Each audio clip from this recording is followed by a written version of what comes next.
Olá, eu sou o Arthur do Pronto para Investir e no vídeo de hoje vou falar sobre a relação entre risco e retorno, que na minha opinião é uma das relações aí que mais vão nortear o investidor em sua trajetória ao investir. Então é muito importante a gente saber tanto o que é risco, o que é retorno, qual a relação dessas duas variáveis e como alinhar o risco e o retorno que você precisa ter nos seus investimentos. Então, para começar, eu já queria explicar logo aqui para você o que é o risco. O risco está muito relacionado com a incerteza dos resultados que você vai ter ao investir e também a falta de garantia desses investimentos. Então, quanto maior a previsibilidade de um investimento e quanto maior a garantia que você vai ter ao investir, menor o risco. E quanto menor a previsibilidade dos retornos e menor a garantia que você tem ao investir, maior o risco. Então, só dar um exemplo aqui para você. Ao investir em renda fixa,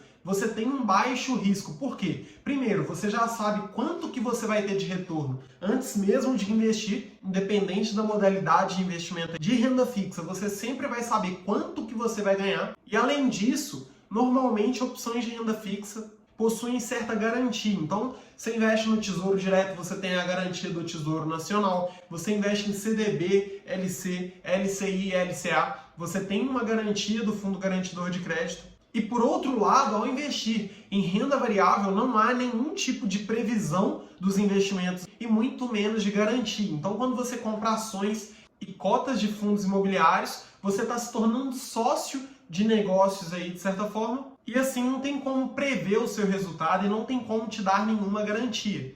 Então o risco está muito relacionado a isso, incerteza de resultados e falta de garantia. E já o retorno, ele é propriamente a rentabilidade que você vai ter ao fazer o investimento. Então, se você pega a Bolsa de Valores, por exemplo, teve em média 1% ao mês de resultado nos últimos anos. Retorno é a rentabilidade. Então, se você vai investir em um investimento que te paga 9% ao ano, é esse que será o seu retorno. E dentro de retorno, a gente tem tanto o retorno bruto quanto o retorno líquido. O retorno bruto é aquele retorno que você tem sem retirar os impostos, sem retirar as taxas envolvidas. E o retorno líquido é aquele dinheiro que entra de fato na sua conta e que você poderá utilizar aí para fazer o que você bem entender. Então, por que quanto maior o risco, maior o retorno potencial de um investimento? Vou te dar um exemplo aqui dos bancos. Digamos que eu tenho um banco e você queira me emprestar dinheiro. Então, como que se dá o funcionamento de um banco? O banco capta dinheiro de alguns investidores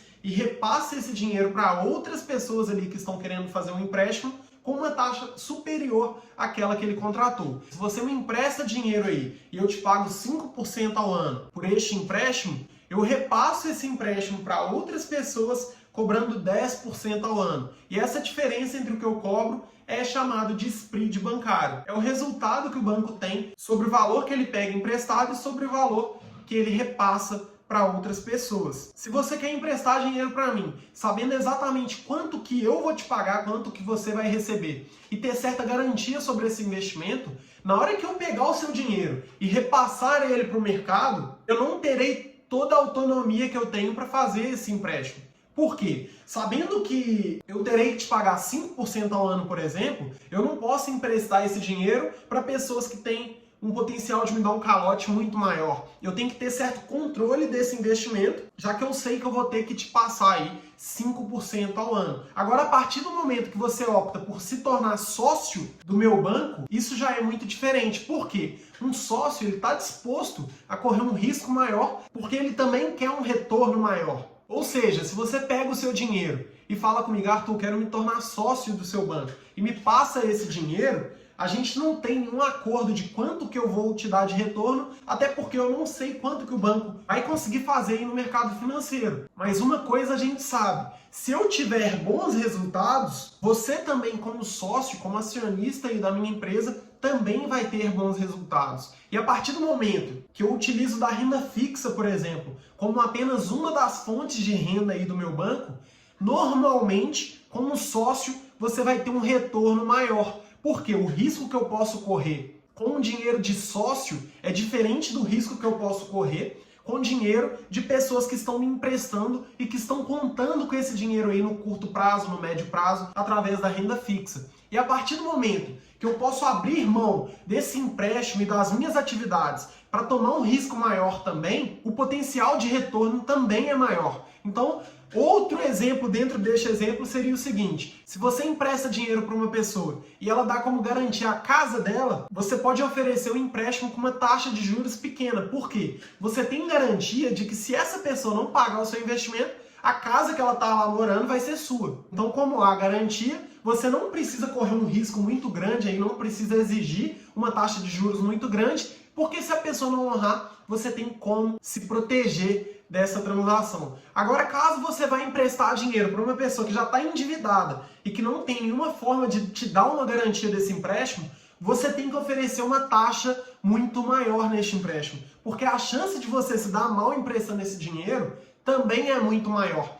E aí, como que vai funcionar? Se eu empresto dinheiro para 10 pessoas que têm um risco muito alto aí de me dar um calote, eu já vou imaginar que algumas dessas pessoas vão me dar esse calote. E assim eu aumento a taxa de juros desse empréstimo para compensar. Então, para cada pessoa que me der um calote, uma outra pessoa tem que estar pagando uma taxa de juros muito maior para compensar o prejuízo que eu vou ter com as pessoas que não me pagam. E quando você vai para o mercado financeiro, para o mercado de investimentos, também funciona assim. Na renda fixa, você tem previsibilidade dos seus resultados e você também tem certa garantia de que vai receber aquele dinheiro. Agora, a partir do momento que você compra uma cota de um fundo imobiliário, que você compra um pedaço de uma empresa através das ações, não há nenhuma previsibilidade, porque você está se tornando, de certa forma, sócio daqueles negócios. E quem corre risco de sócio tem um potencial de lucrar muito maior, mas tem também um risco maior, porque você não sabe quanto de retorno vai ter e não existe nenhuma garantia de que você vai ter o seu resultado. Você pode, inclusive, perder todo o dinheiro investido, caso essa empresa venha a quebrar. E é por isso que é muito importante você conseguir alinhar o risco e o retorno de todos os investimentos que você faz.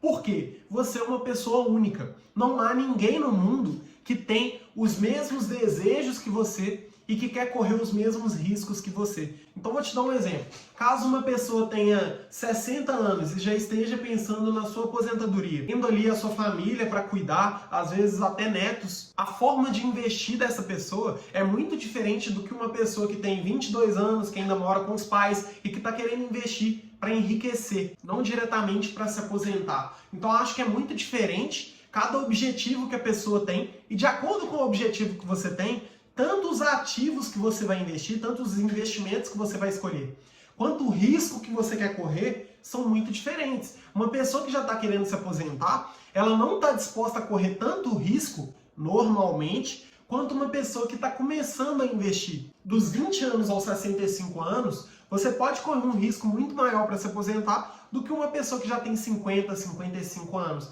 Ela já está mais perto do momento de usufruir desses investimentos. E além disso, existe o apetite ao risco de cada pessoa. Então eu, por exemplo, Arthur, hoje eu empreendo. E empreender me dá um risco muito maior do que ser CLT ou do que ser funcionário público.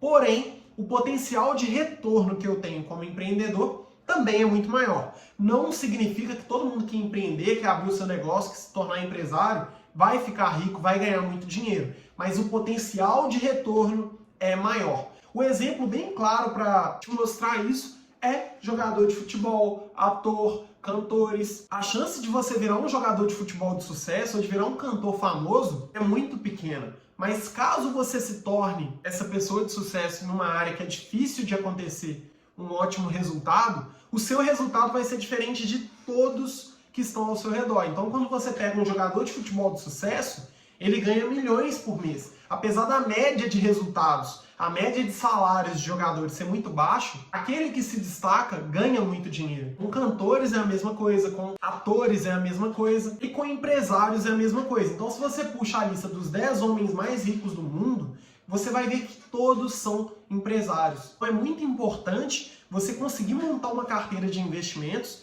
que esteja alinhada de verdade com os seus objetivos e com o risco que você quer correr. Uma pessoa que quer investir um dinheiro para ter uma renda mensal dos investimentos tem que optar por determinada classe de ativos. Uma outra pessoa que abre mão de ter essa renda mensal pode optar por outros investimentos. Cada pessoa é única e os seus investimentos devem ser escolhidos tendo em vista que o risco que você quer correr também é importante. E como que você pode diminuir o seu risco ainda que você queira aumentar o seu resultado? Através da diversificação. Então existem várias formas de você fazer essa diversificação e hoje eu queria comentar com você sobre dois principais jeitos. A primeira diversificação é entre classes de ativos. Por exemplo, eu posso diversificar minha carteira entre renda fixa e renda variável. Uma pessoa que tem uma carteira em 90% renda fixa e 10% renda variável tem um risco muito menor do que uma pessoa que tem 90% da carteira em renda variável e apenas 10% em renda fixa. Uma ótima forma de você diluir os seus riscos aí ao investir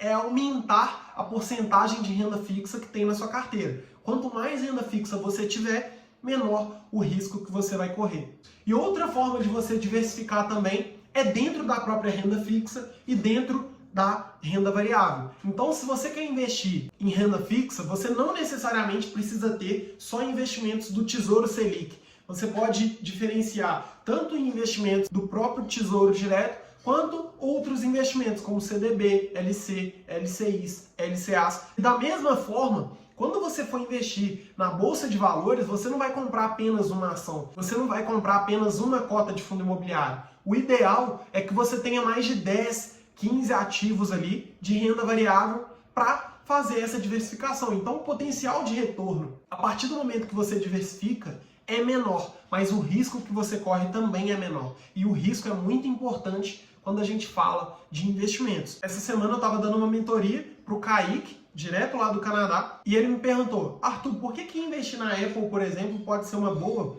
sendo que a Apple não tem para onde crescer? E o que eu falei com ele foi simples. Mesmo que as empresas sejam grandes, sejam reconhecidas, lucrem muito, não tem como a gente prever o futuro. Caso contrário, eu compraria tudo que eu tenho na ação da Apple e não precisaria ter outras ações. Então não tem como eu prever o resultado e não há nenhuma garantia que a Apple vai se manter no topo, que ela vai continuar no topo aí para sempre. Muitas empresas que eram muito grandes no passado perderam seu posto porque o mercado está constantemente em mudança e isso pode impactar os nossos resultados. Então, tendo em vista que mesmo a Apple sendo uma boa empresa, ninguém tem garantia de que ela vai ser a melhor opção de investimento e também ninguém tem garantia que ela vai se manter para sempre como uma ótima empresa. E tendo isso em mente, ao investir em ações, a gente vai ter diversas ações de diversas empresas diferentes. Então, se você escolhe 10, 15, 20 empresas que são muito boas como a Apple,